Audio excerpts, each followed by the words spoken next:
complex. The tissues, embryonic tissues, are very plastic. They grow uncontrollably. They cause tumors when they're implanted into the hosts. And we're now, you and I, now funding this kind of research, thanks to the Obama administration reinterpreting the law clearly on the books that bans federal funding. The administration is very vigorously opposing a ban that was imposed by a judge in Washington, D.C., just for the duration of the suit to stop the funding because it so clearly violates the Dickey-Wicker Amendment that's been law for 7 years now. Oh, breakdown of marriage, family, out-of-wedlock births. What can I say? 21% of 25-year-olds were married in 1970. Today, well, by 2005, 60% of 25-year-olds are unmarried. However, 86% of unmarried people aged 18 to 29 are sexually active, even though the same percentage says they're not interested in starting a family. The sexual content of TV shows, music, movies, magazines at the checkout counters filled with Pop-Tarts.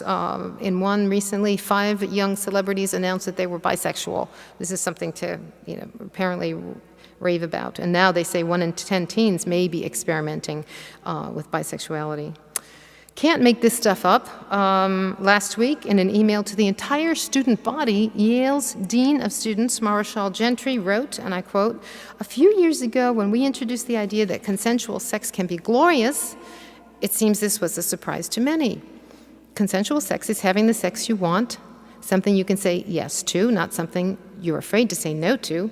Glorious consensual sex is something given, not taken, something shared, not endured, something that makes you smile the next day." These people are in charge of our kids on college campuses. Unbelievable. Last item, population control.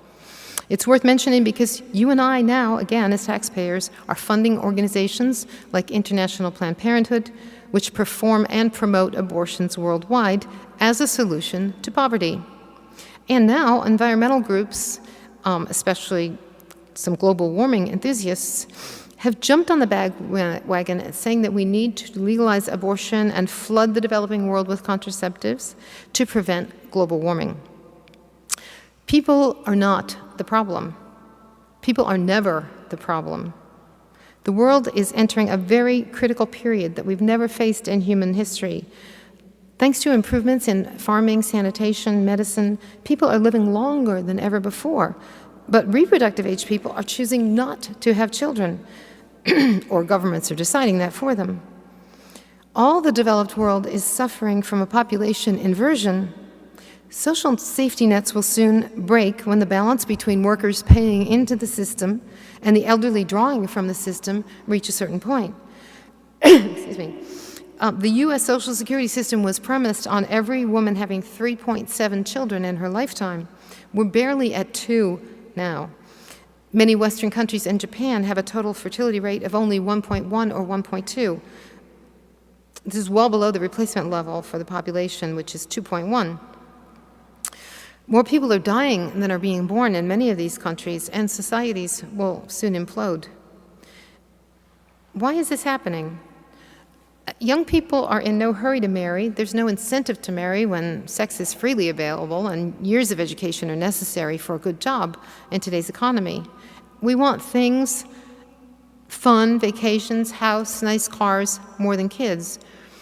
And the breakdown of the family means that the state has to step in and take over, providing financial support, welfare, foster care, medical care, nursing homes when the family doesn't want grandma at home anymore. The criminal justice system has to deal with kids who are not raised in loving homes. There are costs of drug and alcohol abuse programs in human, medical, criminal justice. Instead of producing young people who contribute to the wealth and well-being of society, the state has to train and rehabilitate young people. And while the economic costs are huge, it's nothing compared to the lives that are being lost and the lost potential and the human misery. So, what are we to do? The world needs saints, the living image of God's love, as Benedict called them in his Angelus address on October 17. We have to be prepared for martyrdom. Not necessarily a once-and-for-all quick martyrdom, but the daily martyrdom of having people ridicule you for the clarity and strength of your beliefs, the daily martyrdom of foregoing all the fun stuff you'd prefer to be doing so that you have time to do more for others. I mean, you know what a visit or a phone call does in the life of an elderly person who's lonely. The daily martyrdom of learning to control your words and thoughts so that you never speak critically or dismissively of others, so you can never be accused of hypocrisy. One of the reasons the Church and lay Catholics have been silenced so much in our society is that favorite charge of scoundrels, you hypocrites. The anti-life groups sanction and even promote all manner of degrading behavior. But if one Catholic points out that contraceptives are abortifacient, for example, they shout back, "Catholics contracept as much as others." And regrettably, it's true. Serious Catholics, from my personal observation, young Catholics are very serious about living authentically Catholic lives, and they embrace John Paul's theology of the body. They embrace chastity. They embrace the truth about marriage, things my generation understood poorly, if at all. But we can't use our own missteps and errors of the past to intimidate us from speaking out now and calling evil, evil. Always with charity, of course. We don't know how to defend traditional marriage because so many of our family and friends cohabit or did in the past, or are divorced and we don't want to hurt their feelings. We can't speak publicly about so-called gay marriage because we don't want to hurt feelings of gay acquaintances and colleagues. We can't speak out strongly against the contraceptive mentality because we or people close to us have used or are using contraception. We don't want to condemn embryonic stem cell research because if we have a loved one with a debilitating illness, we'd like every possible avenue to be explored to find a cure. It seems easier to let others remain in the dark about what is good and right and just than to risk being ridiculed, or worse, by speaking up. But I fear we don't have the luxury anymore of remaining silent and being liked. Things are rapidly getting out of hand. We must be Catholics. We must convey the truth about God's merciful love for every human being by the public witness of our lives and actions, and even our words if necessary. And we have to do this 7 days a week, not just in our parishes, but most importantly in our schools, places of work, everything we do in public. To be effective apostles, we have to root our lives in the holy sacrifice of the Mass, the sacraments, and feed our souls with Scripture. And if you're not in the practice of making a weekly holy hour, there's no better time to start than now. I just read last night something from Pope Benedict that I'd read a couple of weeks ago, so obviously that's where I drew my conclusion from. But he offered a formula for transforming our culture in his remarks at the prayer vigil on the eve of the beatification of Blessed John Henry Newman.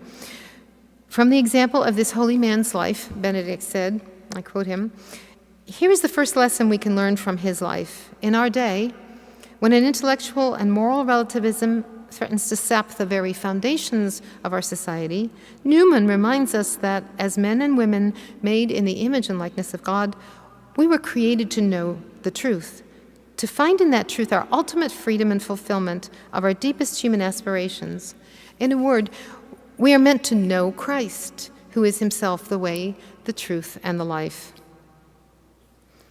I continue, "No one who looks realistically at our world today could think that Christians can afford to go on with business as usual, ignoring the profound crisis of faith which has overtaken our society, or simply trusting that the patrimony of values handed down by the Christian centuries will continue to inspire and shape the future of our society." And he went on to say, "Each of us has a mission. Each of us is called to change the world, to work for a culture of life, a culture forged by love and respect for the dignity of every human person.